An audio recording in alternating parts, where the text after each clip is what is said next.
magpapatawag pa ako ulit. Ganun pala. Mas mabilis padalhan ng subpoena at warrant ang kagaya nating mga ordinaryong Pilipino kaysa dun sa mga putang inang magnanakaw gaya nila Martin Romualdez, nila Zaldico, Martin Romualdez, BBM. Kung inaakala mo na mapapatahimik mo ako dahil sa warrant of arrest o subpoena, nagkakamali ka dyan. Hanggat buhay ako, kahit nasa loob ako ng kulungan, bibirahin ko pa rin kayo mga politiko, kayong mga magnanakaw kayo. Tandaan nyo yan. Yan si Remulla, hindi yan pwedeng maging ombudsman. Kasi bayaran yan at tuta si Boying Remulla.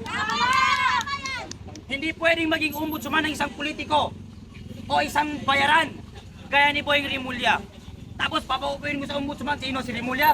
Para ano? Para wala nang humadlang sa lahat ng plano nilang pagnanakaw sa kaban ng bayan. Mapapadali ang pag-impeach kay Sara. Mapapadali ang lahat ng pagnanakaw nila. Yan ang plano nila kung bakit gusto niya magpa-appoint siya sa ombudsman. Yang si Remulla. Magnanakaw yung tuta na yan eh. Ayun, kung may kinakala nyo na